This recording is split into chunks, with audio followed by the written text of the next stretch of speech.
Sounds Radio. From the Fylde Coast for the Northwest and beyond. We play the best music, mix Sounds Radio. Right, our special guest today on Sounds Radio this morning is Dan Walker. Dan, welcome along. Hello, thank you very much for having me. Good morning. Good morning, how are you, sir? I'm doing very well. I am, I'm pumped and ready. It's my old patch. I used to live in the Northwest. Right. Still live in Sheffield, not too far away. Covered all sorts of stories all over the place. Watched a lot of football up there as well, so I'm looking forward to coming back. Yeah, so you're going out to Winter Gardens this Saturday at 8 o'clock. Yes. So have you been performing there before? I'd love to tell you that I've been dancing in the Winter Gardens. I've only ever been there once for TV purposes, and that was, remember, they do that big sort of pigeon festival. Oh, I do. Yeah. It's a big isn't it? In February. 3,000 pigeons all cooing away. I've been in there for that. That work-wise, Stan, was that when you came up to do some work? Yeah. Yes, I'm not a pigeon enthusiast. Right. I'm an appreciator of pigeons. So I didn't take my own pigeons there. I was there for Northwest Tonight many years ago. But I'm really looking forward to meeting some people, talking about the book, and having a really good night.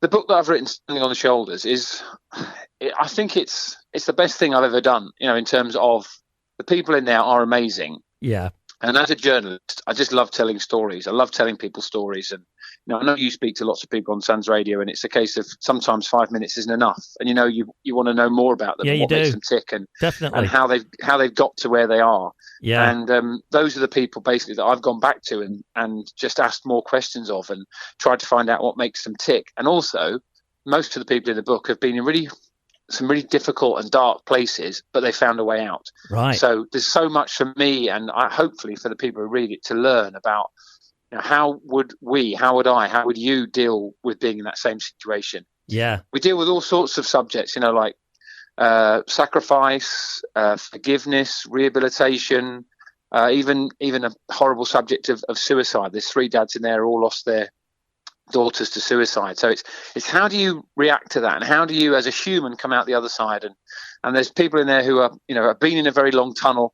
Some of them are constantly walking towards the light, and some of them have found it and are clinging on to it with all they've got. So I just find them really inspirational people. So it's very positive, is it, the book, when you're reading it? It's giving you a bit of positive vibes there to get people through bad patches, maybe. Yeah, I think there's my wife's one bit of advice was don't make it too sad. Yeah. And I think she meant that really sort of in an important way, because there's hope in every chapter, even though every chapter has got difficult things in it. I mean, there's people like Martin Hibbert, who lost the use of his legs in the Manchester Arena bomb, but has just become the second paraplegic in history to climb Kilimanjaro.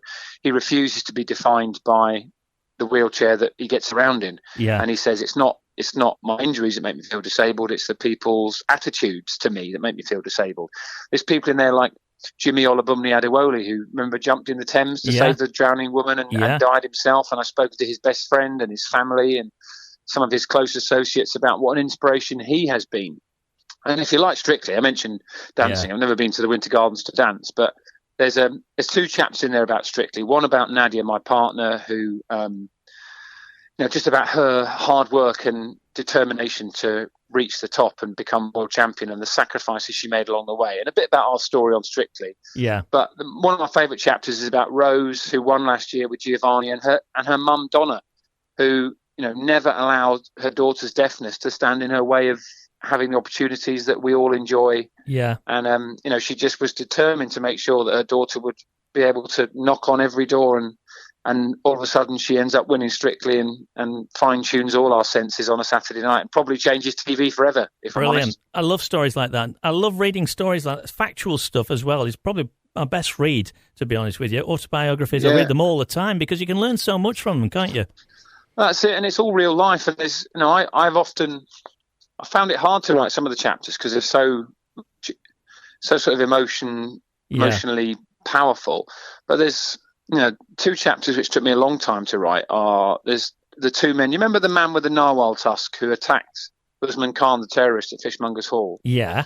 In 2019. So I spoke to both Darren Frost, who was the guy with the tusk that day, and also Steve Gallant, who was the convicted murderer, and that was his first day out of prison in 14 and a half years, and he was one of those who stopped Usman Khan that day and probably saved the lives of tens, maybe even more people.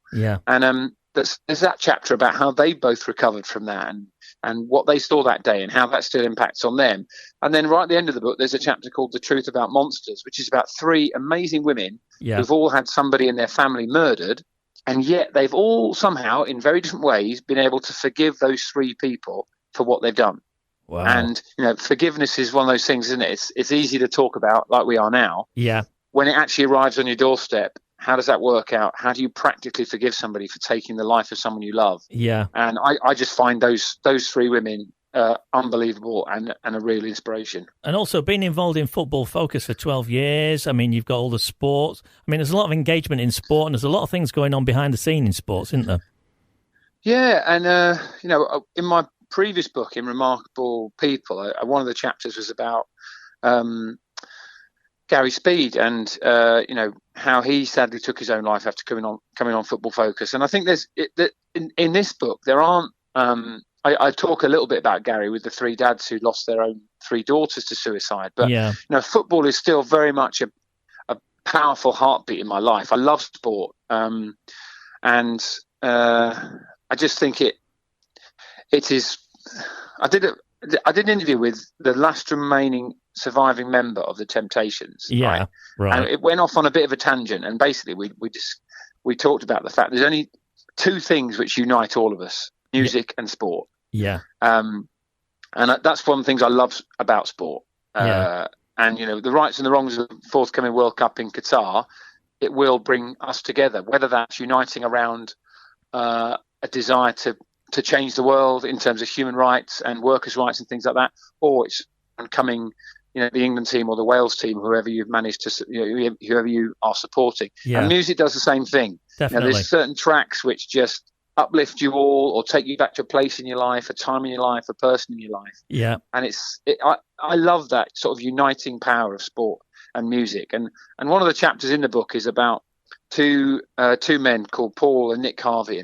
And Paul is a musical genius who has dementia. And his son Nick is constantly trying to encourage him to play the piano, because even though his dad is losing his memories, he's not forgetting how to play the piano, because it's not in his mind, it's in his soul and in his body. And he can't lose that. I love that story, and those 2 blokes are incredible. I find that with music, that's why I'm doing as a radio DJ for 30 years now, something like that. I just love music since I was a child.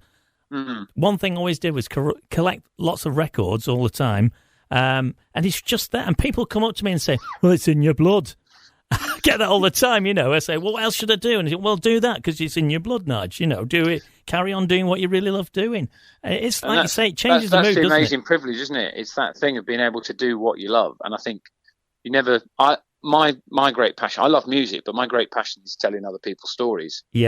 I love listening to people. And particularly those people who can't find the words themselves, or can't defend themselves, or can't fight their own battles. Because the one thing God has given me, He's given me words, and I can use them on the radio like now. I can speak them on the TV, and I can write them in a book. And journalists aren't the most popular people in the world. They're up there with politicians and estate agents, and rightly so on occasions. But you have the power to change the world with your pen, and I think that's a real privilege to be in that position. You're a busy guy, though. How do you get the time to write a book? I don't know. I mean, as I'm talking to you now, I'm preparing to do 2 TV programs today. I've got an interview to do myself in a few minutes with Lenny Henry. I've got to sort the boiler out at home. Got a few issues with I've got practical. I've managed to pull the valve off my daughter's radiator as well. So I could fix that. Trying to bleed the radiator. I've had a shocker. Dan, it's been great talking to you. Thanks for sparing the time as well, and take care. Pleasure. Thank you very much. Lovely to talk to you. Cheers now. Bye. Thank you. Sands Radio, from the Fylde Coast for the Northwest and beyond. We play the best music.